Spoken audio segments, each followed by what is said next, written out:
Merci. Okay, vas-y. Merci. Oui, donc tu me feras signe pour le temps, Grégory.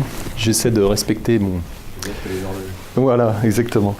Donc la loi de Normandie, je ne sais pas, certains en ont peut-être déjà entendu parler, ça peut être passé un petit peu inaperçu dans l'actualité. Mais juste pour vous replacer le contexte de cette loi, donc vous connaissez les différentes lois dites de défiscalisation immobilière. Vous avez entendu parler des lois Robien, des lois Sellier, des lois Pinel, donc qui ont vocation à générer de la réduction d'impôts pour des investisseurs qui effectuent des investissements dans l'immobilier locatif avec un effet de réduction d'impôt sur l'impôt sur le revenu. On va dire un des travers de ces lois, essentiellement axées sur l'investissement immobilier dans le neuf, ça a été de générer des multitudes de constructions de programmes immobiliers, pas toujours très bien situés, et surtout à privilégier donc des constructions neuves en dehors des agglomérations. Et vous savez qu'une des problématiques actuelles pour un certain nombre de villes, c'est la désertification des centres-villes au profit des couronnes ou de l'extérieur de ces dites villes. Julien de Normandie, qui est le ministre de la ville actuelle, s'est saisi de cette problématique et a réfléchi à un dispositif qui viserait, lui, au contraire, à favoriser la rénovation de certains secteurs, de certains centres-villes qui ont pu être délaissés, et en fait à chercher à utiliser les mécaniques qui existent aujourd'hui en termes de réduction d'impôts sur un dispositif comme le Pinel pour favoriser ce type d'investissement. Alors cette fameuse loi, alors j'ai pas le, c'est ça le, d'accord. C'est le bouton en bas qui permet d'avancer, d'accord.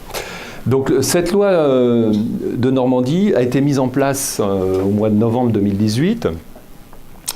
Et comme je vous le disais, elle vise à encourager les travaux de rénovation dans les centres-villes.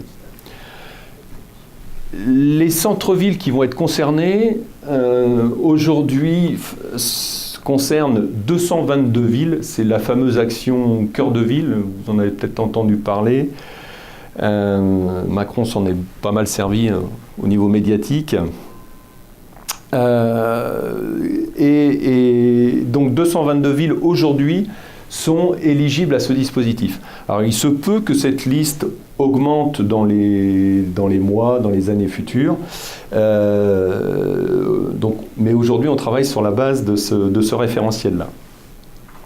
Alors l'avantage que va procurer cette loi, il est assez simple, c'est que sur la base d'un investissement limité à 300 000 € par an et ou 2 opérations par an, vous avez la possibilité de récupérer au titre de l'investissement effectué soit par une personne physique, soit par une SCI soumise à l'IR, vous avez la possibilité de récupérer sous forme de réduction d'impôt, on va dire, parce que je pense que la ligne qui est la plus intéressante, c'est celle-là, c'est 21% du montant de l'investissement contre un engagement locatif de 12 ans. Donc ce qui veut dire que pour un investissement de 300 000 €, foncier plus travaux compris, vous pouvez récupérer jusqu'à 63 000 € de réduction d'impôt. Les conditions pour bénéficier de cette loi, elles vont être là aussi assez simples. Hein, le dispositif en soi, il est suffisamment simple pour être attractif.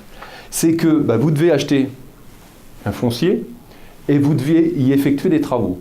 Et le minimum des travaux que vous avez à effectuer doit représenter 25% du montant de l'investissement. Vous achetez un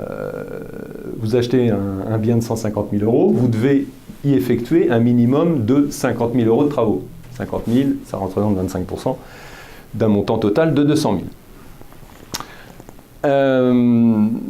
Les travaux à réaliser, alors ça on attend encore les décrets qui doivent préciser les travaux qui sont éligibles, mais ça devrait être beaucoup plus simple que certains dispositifs, dont un dispositif qui n'a pas généré grand-chose, qui était le Pinel ancien.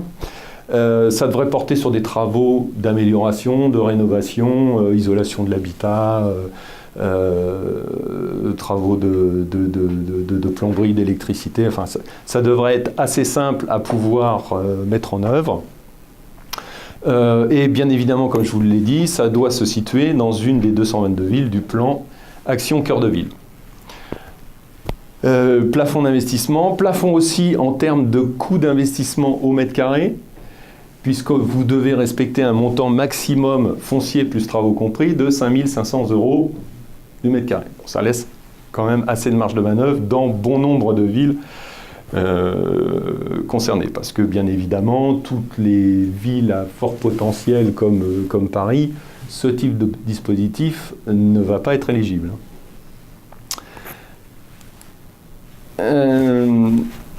Alors, au niveau du cabinet de Prudentia, on a souhaité mettre en place une proposition qui est, pour nos clients qui souhaitent réaliser ce type d'investissement, un accompagnement total sur la mise en œuvre du projet. Parce que ce qui peut décourager un certain nombre d'investisseurs, c'est, d'une part, il faut trouver le bien en question dans les villes éligibles. Il faut définir les travaux à réaliser, les suivre, aller jusqu'au terme du chantier, réceptionner le chantier. Bon, accessoirement, je n'ai même pas parlé de l'acte d'acquisition, enfin du process d'acquisition du bien immobilier, avec le crédit à aller chercher au niveau de la banque, vérifier l'éligibilité d'un certain nombre de facteurs au niveau de cet investissement.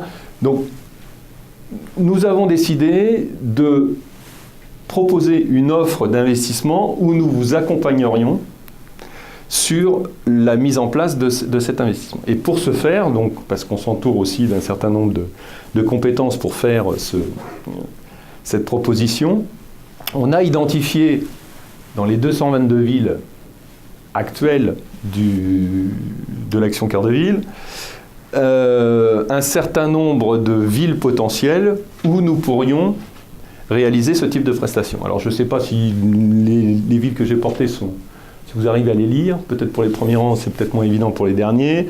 En gros, c'est celles qui sont éligibles en Île-de-France et celles qui sont éligibles, on va dire, en région centre.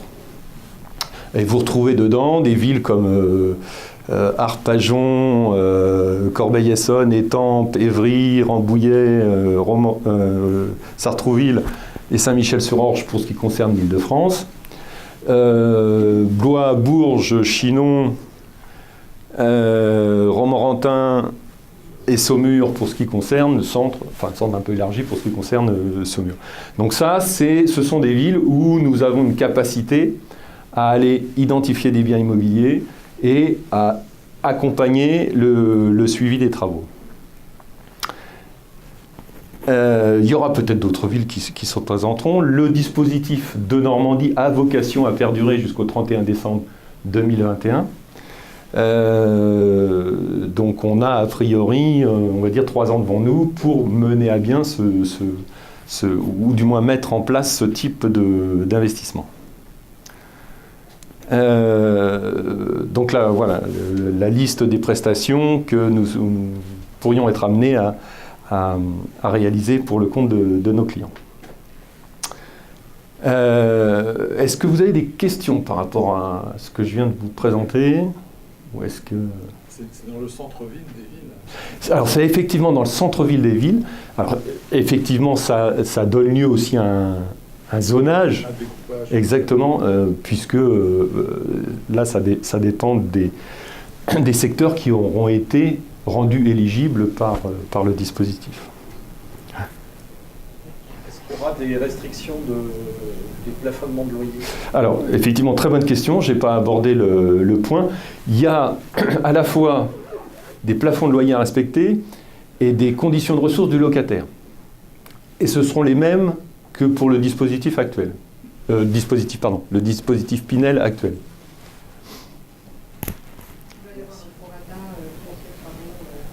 Oui, c'est 75% foncier, enfin c'est minimum 25% de travaux, mais ça peut être 50% de travaux, ça peut être 75% de travaux. Et il est clair que... Pardon, excusez-moi.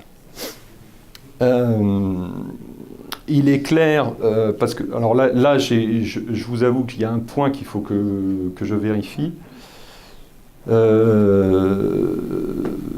Parce qu'il faudra mesurer aussi dans les travaux. Pour quelqu'un qui a beaucoup de revenus fonciers, le cas échéant, donc déductible de son revenu foncier, il n'y a peut-être pas forcément une compatibilité très bonne entre la loi de Normandie et l'impact sur le revenu foncier des travaux, si la quote-part des travaux est très importante. Donc il y a ce petit point-là qui, de toute façon, qui devra faire l'objet d'une étude préalable, parce que c'est clair que ce type d'opportunité d'investissement doit se mesurer au préalable, c'est-à-dire qu'il y a une étude à réaliser avant toute chose pour savoir si c'est intéressant de l'effectuer ou pas. Hein. Là, je crois que ce serait un peu trop beau. Et vous avez une idée des structures qui vont être utilisées? C'est-à-dire, est-ce que ce sera comme à l'époque du Malraux, il y avait d'un côté une acquisition de foncier à bas prix, avec un budget travaux, parce qu'à la limite, là, si on achète un bien qui rentre dans ce dispositif et qui a un prix final, j'imagine qu'il va y avoir du contrôle, oui, il va bien falloir justifier la ventilation et compagnie. Ah ben, tout à fait. Après, alors, la volonté du ministre a été de mettre en place un dispositif simple. Bon, enfin, on sait tous que les volontés de mettre des choses en... Voilà, ça, ce qui est dit par les ministres n'engage que ceux qui les écoutent. Donc, mais a priori, à partir du moment où vous avez réalisé des travaux, où vous avez vos factures, vous avez votre acte d'acquisition de votre bien avec le montant d'acquisition du bien, on a tous les paramètres et les ratios sont assez faciles à établir. Il n'y a pas, comme dans le cadre des opérations Malraux ou monuments historiques, à passer par une AFUL dans la mesure où vous avez un bien que vous achetez tout seul et sur lequel vous menez des travaux tout seul. Là, on est vraiment dans un processus allégé, simplifié, au regard des opérations qui sont menées par des promoteurs et qui donnent lieu effectivement à des montages compliqués avec des cahiers des charges qui sont aussi compliqués. Hein. Dans les opérations Malraux, dans les opérations monuments historiques, il y a des cahiers des charges qui peuvent être lourds et qui empêchent souvent des investisseurs privés de s'y engager tout seuls. Oui, est-ce qu'il y a une durée de détention obligatoire du bien? Alors, la durée de détention, elle est... je suis passé un peu vite sur la slide peut-être tout à l'heure. Pardon. La durée de détention minimum, elle est de 6 ans. Au-delà de 6 ans, vous faites ce que vous voulez. Soit vous renouvelez votre engagement locatif pour 3 nouvelles années, et auquel cas, au lieu d'avoir 12% de réduction d'impôt sur le montant de l'investissement, vous passez à 18, et au bout de la 9e, vous engagez une période de 3 ans, et vous passez de 18 à 21. Mais le minimum que vous avez à respecter au regard de la loi, c'est 6 ans. Et ça, c'est du barème progressif, c'est-à-dire c'est 12% les 6 premières années, 18% les 3 suivantes. Non, c'est 12% pour les 6 premières années. Ça veut dire 2% du montant de l'investissement par an. Vous faites un investissement de 200 000 €, c'est 4 000 € de réduction d'impôt sur les 9 premières années Bien sûr. et 2 000 euros sur les 3 dernières. Donc vous pouvez revendre votre bien au bout de la 13e année. Vous pouvez revendre votre bien au bout de... Alors, la 9e année, on dit. Parce que... Alors, je ne veux pas rentrer dans les détails, mais en fait, grosso modo, au bout de 6 ans, vous devriez encore avoir du déficit foncier.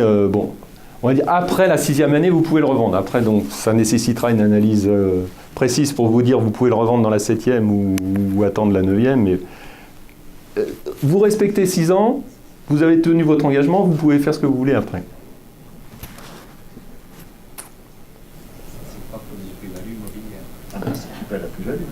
Ah, bah, la question de la plus-value, après, c'est une autre question. C'est-à-dire... Mais c'est ce que je voulais demander. Ah non, ça n'a aucun sens.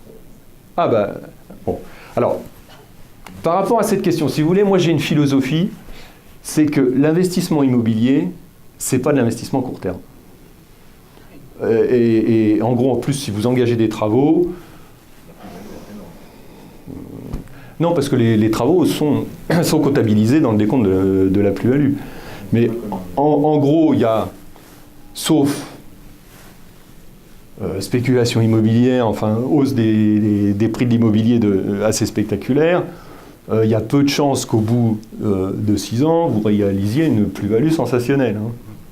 Donc, a priori, une revente à 7 ans ou 8 ans, ça sera flat de plus-value et de taxation sur les plus-values immobilières. Mais bon, en soi, à la limite, vous avez de la plus-value à supporter, de la taxation sur les plus-values immobilières à supporter, c'est pas une mauvaise nouvelle. Hein. Ça veut dire que vous avez fait une bonne opération entre ce que vous avez acheté et ce que vous avez revendu. C'est... Vous espérez quoi comme rentabilité entre ce schéma que vous nous proposez et ce qui existait à l'origine, le Pinel? La différence après vous? Je pense des bien meilleures rentabilités parce que les opérations d'investissement dans le neuf, ce sont souvent des opérations menées par des promoteurs, alors pas forcément de très grande envergure, mais ce sont des promoteurs qui vont mettre en place des programmes commercialisés soit auprès de propriétaires, enfin de futurs propriétaires occupants, soit auprès d'investisseurs locatifs, avec des coûts de production, une TVA à faire supporter aussi à l'acquéreur, et vous savez très bien que quand vous achetez dans le neuf, votre prix d'acquisition par rapport au marché de l'ancien existant, il est beaucoup plus élevé. Bon. Donc, sur des périodes qu'on peut qualifier de courtes sur de l'investissement immobilier, pardon, sur une douzaine d'années, il y a beaucoup plus de chances que votre rentabilité en matière d'investissement soit plus élevée dans un investissement dans l'ancien que dans le neuf. Voilà. En plus, ces secteurs identifiés, c'est des secteurs où le rendement locatif, il est souvent meilleur que dans des secteurs où il y a une forte tension en termes de demande locative, enfin en termes de foncier.